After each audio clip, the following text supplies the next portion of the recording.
हरिस्मृति सर्व विपद विमोक्षणम। हरिस्मृति से सारी विपत्ति अपने आप शांत हो जाती है। विपत्ति जीवन में ना आवे ऐसा कोई उपाय नहीं है बंधुओं। बहुत ध्यान से सुनिए सब लोग, बहुत गंभीरता से सुनिए।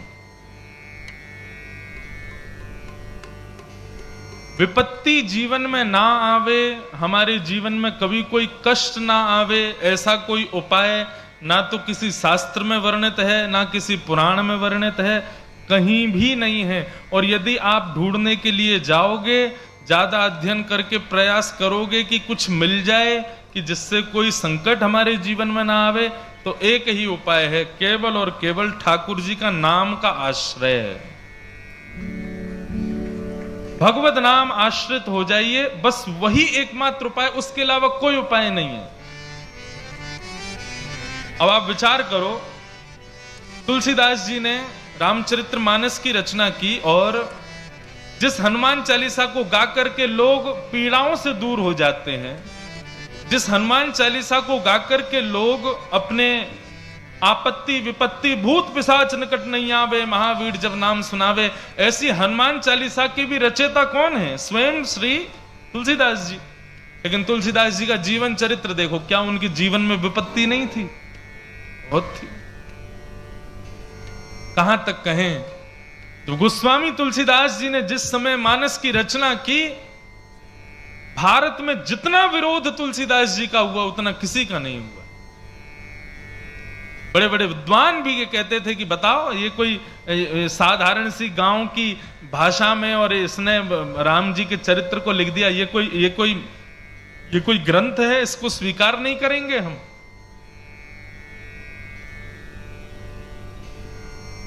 गोस्वामी तुलसीदास जी अपनी मानस को लेकर के काशी विश्वनाथ भगवान के पास गए और जाकर के गर्भगृह में रात्रि शयन के समय पर मानस को वहीं रख दिया, ठाकुर जी के पास में, विश्वनाथ भगवान के पास में, और हाथ जोड़ करके कहा, हे विश्वनाथ भगवान, मैंने किसी मानव को रिझाने के लिए इस ग्रंथ को नहीं लिखा है। स्वांतः सुखाय तुलसी रघुनाथ गाथा, मैंने अपने आप को प्रसन्न करने के लिए लिखा है, मैं किसी को खुश नहीं करना चाहता, लेकिन अपनी प्रसन्नता के लिए मैं चाहता हूं कि आप एक बार स्वीकृति प्रदान कर दें कि मैंने जो रचना की है ये उचित है कि नहीं। मेरी कोई काबिलियत नहीं कि मैं लिख सकूं, लेकिन फिर भी मेरे अंदर जो जो भाव आते गए मैं लिखता गया हूं। कोई एक सिग्नेचर तो हो जाए गुरुदेव का कि हाँ तुमने जो भी लिखा सब सही है, तो एक बार आप स्वीकार कर लेंगे तो मैं मान जाऊंगा। विद्वान तो कोई इसको स्वीकार कर ही नहीं रहा है। ऐसा कहकर के तुलसीदास जी चले गए। रात्रि में मानस जी विश्वनाथ भगवान के पास में रखी रही, ऐसा कहते हैं। और भी जितने भी हमारे धर्म ग्रंथ के धर्म शास्त्रों के ग्रंथ हैं वो भी रखे। प्रातः काल जब ब्रह्म मुहूर्त में कपाट खोले तो सारे ग्रंथ नीचे, सबसे ऊपर मानस रखी थी, और उस मानस पर काशी विश्वनाथ भगवान का सिग्नेचर है। वो सिग्नेचर ये है, सत्यम शिवम सुंदरम। सत्यम शिवम सुंदरम कोई गीत नहीं है, ये काशी विश्वनाथ भगवान ने हस्ताक्षर किया रामचरितमानस के ऊपर कि आपने जो लिखा है हे तुलसीदास जी, सत्यम, बिल्कुल सत्य है। दूसरा लिखा शिवम, शिवम का अर्थ होता है कल्याणकारी, इसको जो पढ़ेगा, जो इसके आश्रय में आएगा उसका कल्याण हो जाएगा, शिवम। और आपने जितनी भी इसमें कथाओं का वर्णन किया है वो कैसी हैं? बोले सुंदरम, सत्यम शिवम। कहने का अभिप्राय बंधुओं, यदि आप ये सोच रहे हो कि संकट हमारे जीवन से चला जाए, कभी नहीं जाएगा। और अब अगली बात कह दूं, घोषणा कर दूं, तो कभी दरबार में गुरुदेव से और अपने ठाकुर से कभी ये प्रार्थना करना भी मत कि हमारे संकट दूर हों। संकट दूर कराने की इच्छा रखना केवल उस प्रकार है कि बालक विद्यालय जाता है और अपने टीचर से कहता है पढ़ा तो दीजिए लेकिन मेरा एग्जाम कभी मत लेना। बिना एग्जाम दिए बच्चा ठीक है पैसे वैसे दे के पास तो हो जाएगा, लेकिन स्थिति क्या होगी? पढ़ा लिखा अंगूठा टेके ही रहेगा वो जीवन भर। जीवन में कभी कोई उपलब्धि प्राप्त नहीं कर पाएगा, उन्नतियों को प्राप्त नहीं कर पाएगा। हमारी बात बहुत गंभीरता से सुनिएगा।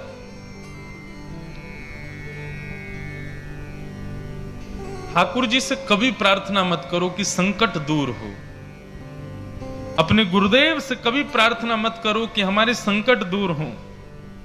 ठाकुर जी से बस ये प्रार्थना करना, नाथ संकट हमारे जीवन में है, इस संकट से जूझने का बल आप हमको प्रदान करो, इससे लड़ने की शक्ति आप हमको प्रदान करो। बस संकट विपत्ति दूर हो, ऐसी कामना कभी ठाकुर जी से मत करना। उसके पीछे कारण है, और वो कारण क्या है? एक भक्त को पेट का रोग हो गया, इतना भयंकर रोग हो गया कि महाराज वो पानी भी पीता तो सब प्रस्थान हो जाता। लेकिन उस भक्त का नियम था, वो जगन्नाथ भगवान के दिन में 8 बार दर्शन करता था, लेकिन पेट के रोग की वजह से मंदिर ही नहीं जा पा रहा था।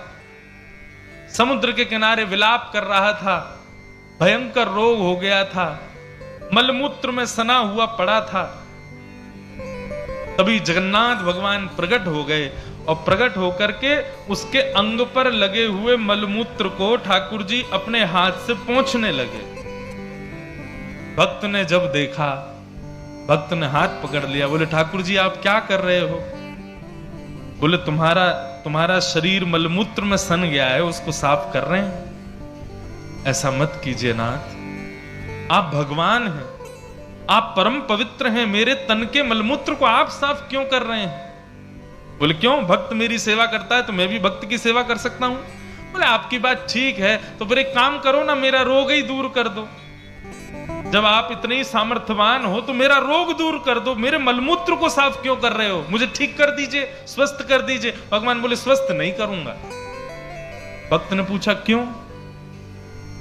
तब इतना सुंदर उत्तर ठाकुर जी देते हैं, सबको सुननी चाहिए ये बात। आप इसके बाद कभी नहीं कहोगे कि हमारे दुख दूर करो। ठाकुर जी कहते हैं देखो, मानव के जीवन में वो जो कुछ भी भोगता है वो सब अपने प्रारब्धों से भोगता है, और प्रारब्ध जब पूरा भुग जाएगा तब ही वो मेरी प्राप्ति कर पाएगा, उससे पहले मेरी प्राप्ति नहीं हो पाएगी। यदि व्यक्ति कहे कि मेरे संकटों को दूर कर दो, तो इसका मतलब क्या हुआ?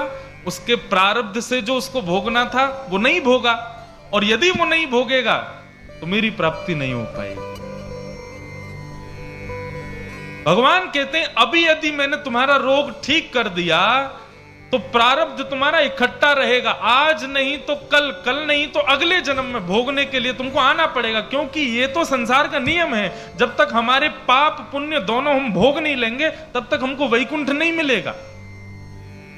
जब दोनों शून्य नहीं हो जाएंगे तब तक ठाकुर जी नहीं मिलेंगे। और इसको शून्य यदि करना है तो आपको अपना प्रारब्ध भोगना तो पड़ेगा। इसलिए ठाकुर जी कहते हैं प्रार्थना ये करो कि बल मिले, ये मत करो कि दुख दूर हो, संकट दूर हो।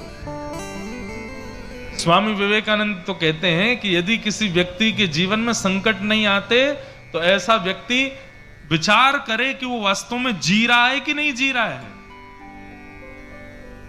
और मैं तो अपनी कथाओं में कहा करता हूं, किसी के जीवन में संकट आ जाए ना तो थोड़ा सा मुस्कुरा जाना। क्यों? ठाकुर जी की नजर है आप पे, इसीलिए आपकी परीक्षा हो रही है। और जिनकी कभी परीक्षा नहीं होती तो समझो ये बैक बेंचर्स हैं। जैसे क्लास में पीछे बैठने वाले बच्चे होते हैं ना, टीचर ना उनको डांटता है ना उनसे कुछ कहता है, बोले क्यों? ये पढ़ते लिखते तो है नहीं, पीछे ही पड़े रहो तुम। तो इसलिए संसार में जिनको दुख नहीं मिलता उनको ये समझ लो इन पे ठाकुर जी कृपा ही नहीं है, इनको ठाकुर जी ने छोड़ रखा। बोले तुम्हारे कुछ हो नहीं सकता, तुम पापी हो। लेकिन जिसको समय समय पर पीड़ा हो जाए, जिसको बात बात पर कोई ना कोई परीक्षा भोगनी पड़े, तो समझ जा रहा कि ठाकुर जी की हम पे दृष्टि है, इसीलिए बार बार कुछ ना कुछ होता रहता है। संसार एक दुखालय है और यहां हम दुख ही भोगने आए हैं, उससे हम बच नहीं सकते। लेकिन फिर भी जैसे मीराबाई के जीवन में दुख आया, लेकिन मीराबाई के जीवन चरित्र को आप पढ़ोगे तो कहीं भी ऐसा नहीं लगेगा कि मीराबाई कर्म पर हाथ धर के बैठी हो कि हे नाथ ऐसा क्यों हो रहा है। भक्त प्रहलाद के जीवन में दुख आया, खुद की सगी भुआ लेकर के चिता में बैठ गई, इससे बड़ा दुख क्या होगा? खुद के पिता मारना चाहते हैं, इससे बड़ा दुख क्या होगा? लेकिन ऐसे प्रहलाद भी कभी चिंता करके बैठे हों, ऐसा कहीं नहीं लिखा। इसके पीछे कारण क्या है, वही कारण यहां बता रहे हैं। बहुत ध्यान से सुनिएगा कि देह स्थिमां सरुधिरे भिमतिम त्यजत्वम जाया सुतादिषु सदा ममतां विमुञ्च पश्यानिशं जगदिदं क्षणभङ्गनिष्ठं वैराग्यरागरसिको भवभक्तिनिष्ठः।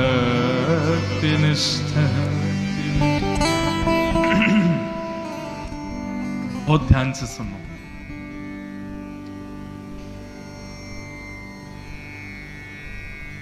यहां पर गोकर्ण जी महाराज अपने पिता को एक सूत्र दे रहे हैं, दुख से बचने का सूत्र। पिताजी,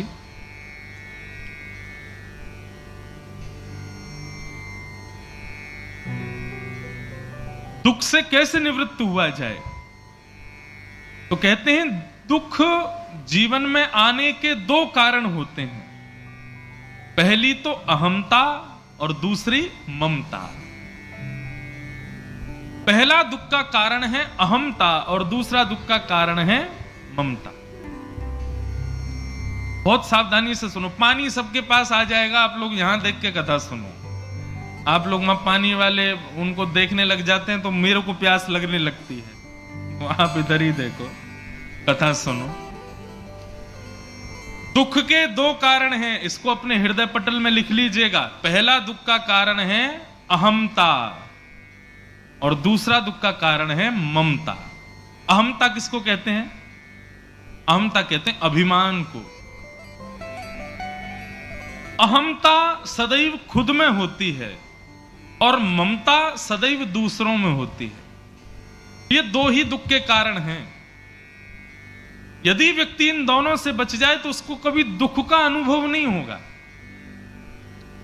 पहली बात तो पिताजी, अहमता का त्याग करें। हम अभिमान करते हैं, किस चीज का अभिमान? मैं सुंदर हूं, मैं अच्छा गाता हूं, मैं अच्छा नाचता हूं, मैं अच्छा बोलता हूं, मैंने ये किया, मैंने इतने पैसे कमाए, मैं ऐसी जगह जॉब करता हूं, मेरे पास ये गाड़ी, मेरी पत्नी ऐसी, मेरे बच्चे ऐसे, मेरा परिवार ऐसा, मैं ऐसा। रूप का अभिमान, बुद्धि का अभिमान, यौवन का अभिमान, घर का अभिमान, संपत्ति का अभिमान, पुत्र पुत्री का अभिमान, पत्नी का अभिमान, परिवार का अभिमान, जाति का अभिमान, ये सारे अभिमान दुख के कारण होते हैं। पिताजी, सबसे पहले तो व्यक्ति को अहमता का त्याग करना चाहिए, अभिमान का त्याग करे। क्यों? वो जिस रूप का अभिमान कर रहा है, आप विचार करके बताइए, कोई सुंदरता का अभिमान करे, कितने दिन सुंदर बना रहेगा? 10 साल, 15 साल, 20 साल, एक समय आएगा उसको देख करके भी लगेगा कि बताओ किसी समय में ये सुंदर था, लेकिन अब देखो इसकी स्थिति क्या हो गई। आपके बगल वाले नगर में तो इसी के ही पैसे खर्च किए जाते हैं कि हम जीवन भर सुंदर ही बने रहें। हमारे पूज्य पिताजी महाराज कहते हैं कि जो माताएं बहनें होती हैं ना, वो अपनी आयु 10-15 साल कम ही बताती हैं बड़े होने के बाद भी। एक बार महाराज जी अमेरिका गया मैं, तो वहां पर भी सिंधी परिवार थे, उन्होंने कथा कराई। तो एक माता जी एक दिन सिंधी कढ़ी बना के लाई, और माता जी की उम्र होगी लगभग 60 वर्ष, लेकिन वो बनके ऐसे रहती थी जैसे कि 22 वर्ष। बाल बाल बिल्कुल जो है बढ़िया, क्या बताएं, उसका रूप का वर्णन तो नहीं कर सकते हम, लेकिन ऐसी थी। तो जैसे ही वो आई, तो वो मेरा शुरुआती दौर था। अब तो कोई मिले तो या तो माता जी कहते हैं या बहन जी कहते हैं, तब गलती से मेरे मुंह से आंटी निकल गया। वो ना माता जी ना तो कथा में आई और ना फिर मुझसे मिलने आई। तो मैंने एक दिन पूछा, मैंने कहा भैया वो एक माता जी एक दिन सिंधी कढ़ी बना के लाई, वो आई क्यों नहीं, पूछो तो। फोन करवा के पूछा तो बोली वो नाराज हो गई है कि ये पंडित जी जो कथा करने आए इन्होंने हमको आंटी कैसे बोल दिया। तो जिनसे हमने फोन करवाया मैंने कहा उनकी उम्र कितनी, बोले महाराज जी सब दुखी हैं, उम्र तो उनकी 60 साल है लेकिन हम सबको उनको बहन जी बोलना पड़ता है या फिर उनका नाम लेके बुलाना पड़ता है, उनको अच्छा नहीं लगता कि कोई उनको आंटी कहे। किस बात का अभिमान करते हैं हम? आज सुंदर हैं कल नहीं रहोगे। आंखों पे पड़ेगा जाला, नाक से बहेगा नाला, लाठी से पड़ेगा पाला, जरा जिंदगानी का। एक दिन सबकी स्थिति ऐसी हो जानी है, तो फिर अभिमान क्यों? अभिमान आप तब कर सकते हो कि आप अपने रूप से कह दो अब सदा सर्वदा तुम सुंदर बने रहना, कभी कुरूप मत होना। मानेगा आपकी? नहीं मानेगा। बालों से कहना अब हम डाई नहीं करेंगे, अब तुम काले ही बने रहना, नहीं मानेंगे, काले हो जाएंगे। अपनी चमड़ी से कह दो तुम सदैव वैसी कसी रहना, कभी झुर्रियां नहीं पड़नी चाहिए, नहीं मानेंगी, एक दिन झुर्री पड़ जाएंगी। हड्डियों से कह दो तुम सदैव स्वस्थ रहना, लेकिन एक दिन लड़खड़ाई जाएंगी। जब ये शरीर आपकी मानता ही नहीं है तो फिर इस पर अभिमान क्यों? ये शरीर आपके वश में ही नहीं है तो फिर इसका अभिमान हम क्यों करते हैं? एक पंक्ति है, बहुत प्यारी पंक्ति है।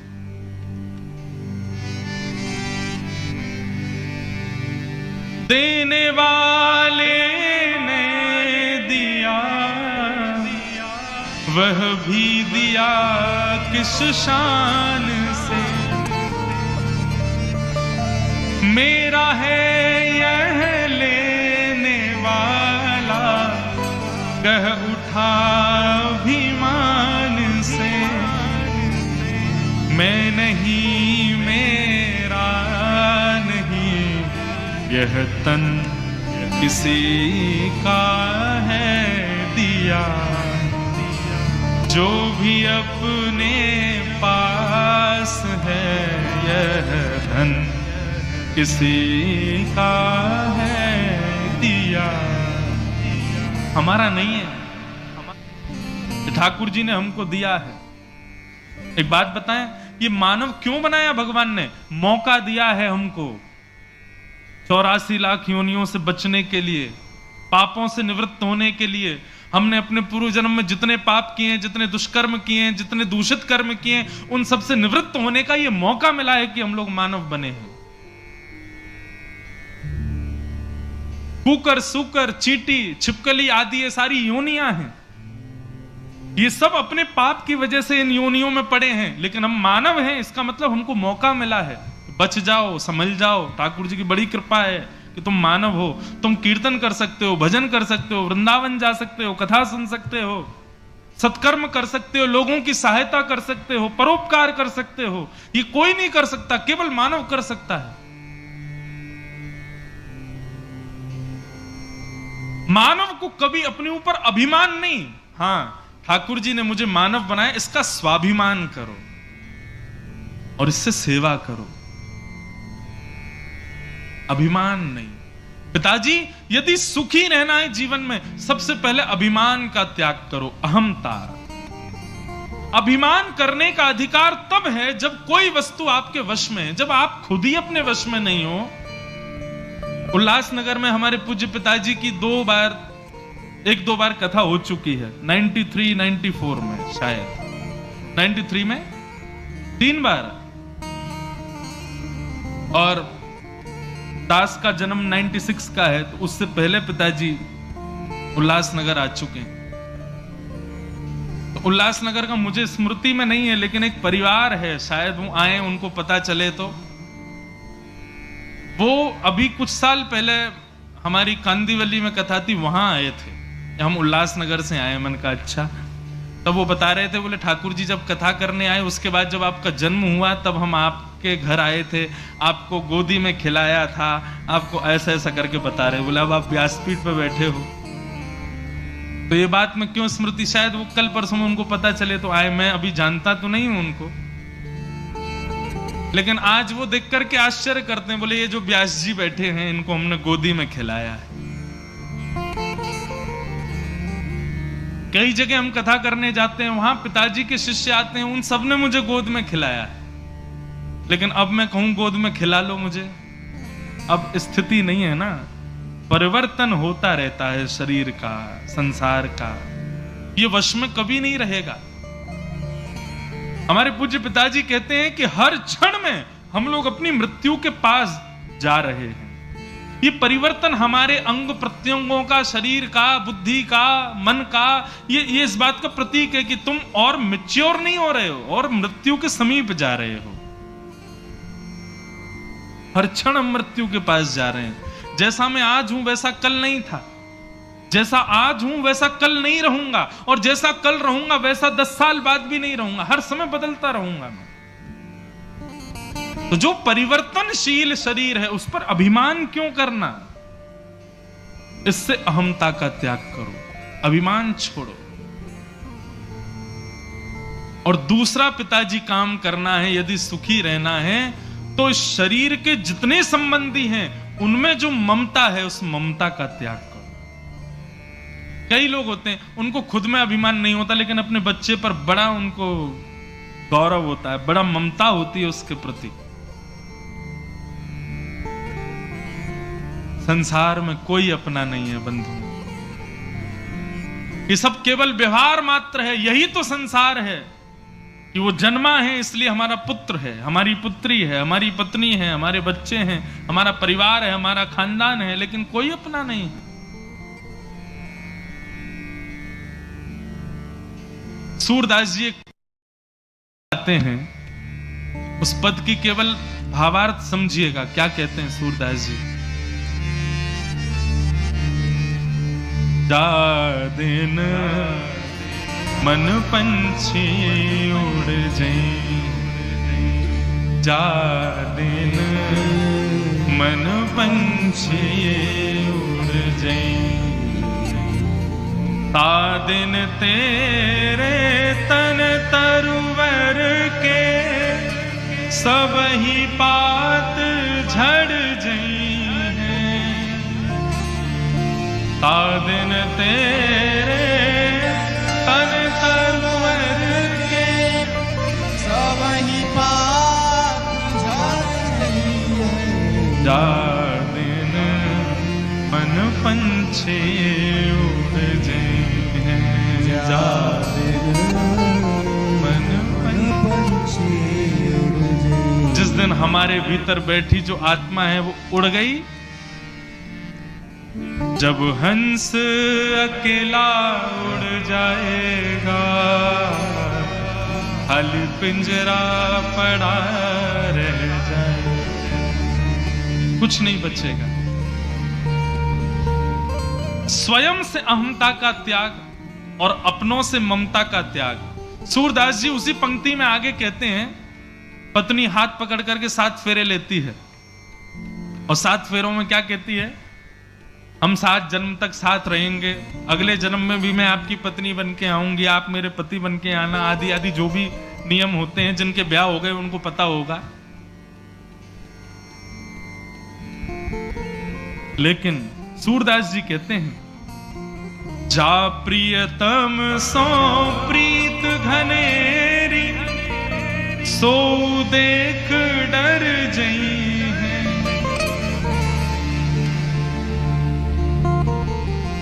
मान लीजिए, एक उदाहरण दे रहे हैं, ऐसा तो है नहीं संसार में किसी की मृत्यु नहीं होगी, सबकी होगी।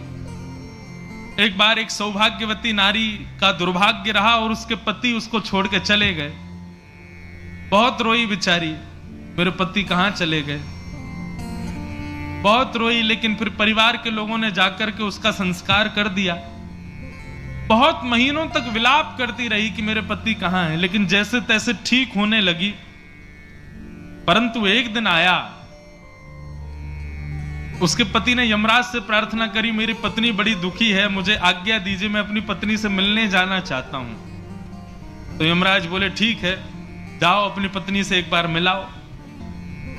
बहुत महीनों तक विलाप करती रही कि मेरे पति कहां हैं, लेकिन जैसे तैसे ठीक होने लगी। परंतु एक दिन आया, उसके पति ने यमराज से प्रार्थना करी, मेरी पत्नी बड़ी दुखी है, मुझे आज्ञा दीजिए, मैं अपनी पत्नी से मिलने जाना चाहता हूं।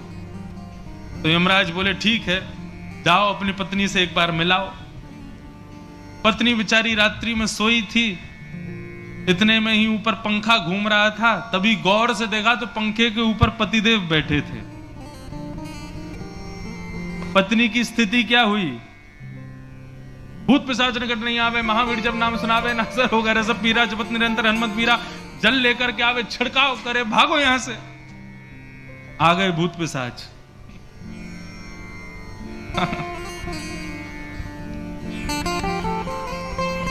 पत्नी घबरा गई उसको देख करके, पंडित जी के पास गई, महाराज मेरे घर में आकर के कुछ करिए। बोले क्यों? बोले हमारे पतिदेव की मृत्यु हो गई है, इतने महीने पहले, इतने साल पहले, वो कल पंखा पे लटके दिखाई दिए रात को हमको। सूरदास जी कहते हैं, जा प्रियतम सो प्रीति घनेरी, मृत्यु के बाद सो देख डर जई हैं। तो फिर ये ममता किससे कर रहे हो आप? मृत्यु होने के बाद पत्नी, बच्चे, खानदान, परिवार सब रो भले ही रहे हैं, लेकिन यदि आप दोबारा उठ के बैठ गए ना तो सब भाग जाएंगे वहां से, क्योंकि उस समय भय लगता है कि अब तो ये चला गया, अब नहीं आ सकता। और यदि चमत्कार से आ भी गए तो सब भय के मारे भाग जाएंगे।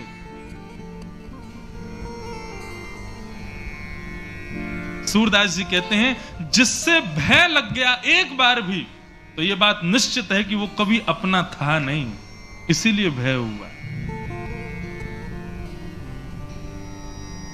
ऐसा कौन है जिससे कभी भय नहीं लगता? तब सूरदास जी अगली पंक्ति कहते हैं, बिन गोपाल को नहीं अपनो, जासों की रति रही। तो भैया को चोट तो नहीं लगी जो गिर गए थे? ठीक है, आप ही गिरे थे, ठीक है भैया। बिन गोपाल को नहीं अपनो। ठाकुर जी से कभी डर लगेगा? कभी डर नहीं लगेगा। मान लो आप सो रहे हो रात्रि में, अंधेरा कमरा है, और उसी समय नील वर्ण आपको दिखाई देने लगे और चंदन की सुगंधी नासिका में आने लगे, रुम झुम पायलों की झनकार आने लगे, तभी नेत्र खोल करके देखो मोर मुकुट पीतांबरधारी द्वारिकाधीश सामने खड़े हैं, श्री वृंदावन बिहारी लाल खड़े। भय लगेगा क्या? नहीं लग सकता। ठाकुर जी से कभी भय नहीं लग सकता।